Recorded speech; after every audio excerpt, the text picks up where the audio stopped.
मैं Ankit Kumar as assistant professor with rank 1 और मैं तो आज यहाँ पर हूँ, जो भी हूँ, जिसकी वजह से हूँ, उनके चरणों में साथ साथ प्रणाम करता हूँ। श्री चौहान जी, मैं अभी एग्रीकल्चर इंस्पेक्टर के तौर पे पिछले 8 सालों से हरियाणा सरकार में सेवाएं दे रहा हूँ। तो 2018 से मेरी ज्वाइनिंग के साथ और आज 2026 में जाकर मुझे असिस्टेंट प्रोफेसर एक गैजेटेड पोस्ट मिली है। तो 8 साल का सफ़र बहुत लंबा रहा है। इन बिटवीन ग्रुप सी की जितनी भी देश के अंदर पोस्ट होंगी, SSC, CGL, MTS, CHSL, Haryana में DC office clerk, intelligence bureau, IDBI assistant manager, सब कुछ कर लिया मैंने। लेकिन एक कस थी कि हाँ, कहीं ना कहीं गैजेटेड ऑफिसर की पोस्ट पर जाना है, कहीं ना कहीं फिर क्लास 1 बनना है मैंने। तो वो हमेशा सही रहा। 2018 से मैंने हरियाणा सिविल सर्विसेज की प्रिपरेशन शुरू की और फर्स्ट अटैम्प्ट में ही मैंने इंटरव्यू फेस किया और कोई कोचिंग नहीं थी, कुछ पता भी नहीं था कि सिविल सर्विसेज कुछ होता है या फिर इतनी बड़ी पोस्ट है। तो पहली बार इंटरव्यू फेस किया तो नहीं कर पाए, हो नहीं पाया। तो आगे 4 प्रीलिम्स लगातार निकाले, खुद की तरफ से निकाले, मेन फेस किया, लेकिन इंटरव्यू तक भी नहीं जा पाया फिर। तो एचपीएससी से 11 नाता रहा है पिछले 8 सालों से सर, और रहा है कि हाँ एचपीएससी में सिलेक्शन लेना है, कोई गैजेटेड पोस्ट लेनी है, लेकिन मिल नहीं रही थी क्योंकि रास्ता पता है लेकिन मंजिल पहुंचाने वाला कोई ना कोई चाहिए। जी सर, तो मुझे चौहान सर मिले, जिनकी बदौलत आज मैं एचपीएससी में सिलेक्टेड हूँ। और जो सबसे शांतिपूर्ण नौकरी है मानी जाती है प्रोफेसर, उस पर हूँ।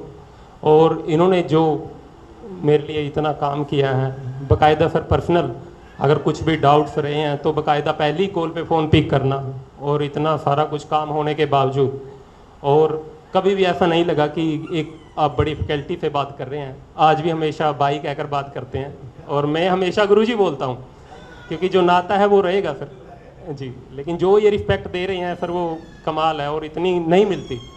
इतने बड़े लेवल पे अगर एक टीचर आपको इतनी रिस्पेक्ट दे रहा है तो सर हम खुशकिस्मत समझते हैं खुद को जी। और सर एक छोटा सा शेयर करना चाहूँगा एक इंसिडेंस कि 14 सितंबर को मेंस एग्ज़ाम था ना, तो 11 सितंबर को मेरे भाई का एक्सीडेंट हो गया छोटे का। तो उसमें उनको काफ़ी चोटें आई, पूरा मुंह फ्रैक्चर हो गया था और उनके प्लेट्स डली, काफ़ी सीरियस इंजरी थी। तो मुझे लाइब्रेरी में कॉल आती है कि ऐसे ऐसे हो गया है। तो मैं बिल्कुल डिस्टर्ब हो गया क्योंकि मैं तैयारी तो कर रहा था सर, और वहाँ पे जाता हूँ तो सिचुएशन समझ में आती है कि सिचुएशन थोड़ी क्रिटिकल है। तो 11 तारीख को और 12 तारीख को प्रॉपर बीजी, कुछ किताब ही नहीं टच किए क्योंकि लास्ट में अगर आपको कुछ ऐसा मिलेगा आप कर भी नहीं पाओगे कुछ। तो सर 13 तारीख को मेरे दोस्त मुझसे मिलने आ रहे थे, तो उन्होंने बोला कि इतना इंपॉर्टेंट एग्ज़ाम है तेरा तो क्या करेगा।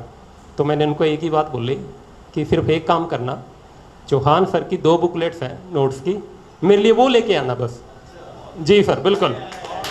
तो सर मैंने हॉस्पिटल में बैठ के उनसे पढ़ा उन नोट्स से, और एक दिन जाने से पहले और प्लस एग्ज़ाम देने से सर 1 घंटा पहले मैंने उन नोट्स को पढ़ा और फिर बाकायदा उन्हीं से मैं 85% पेपर लिख के आया हूँ जी। तो सर बहुत बहुत शुक्रिया, तरफ से आपको कुछ देना चाहूँगा, प्लीज़ सर आप सर। जी सर देखिए वैसे तो एक डायरी है ये, मैं आपको दिखा देता हूँ। ये डायरी है, ये हरियाणा में गैजेटेड ऑफिसर को मिलती है ये डायरी।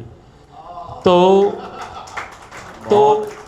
वैसे हम कहीं से मंगवा लें, हम कहीं से भी मिल जाए कोई बात नहीं, लेकिन इस डायरी को होल्ड करने की जो क्षमता इन्होंने दी है कि हाँ जिसके काबिल बनाया है, तो ये मेरा सर फर्स्ट है कि हाँ एक गैजेटेड ऑफिसर की डायरी में रखूँ।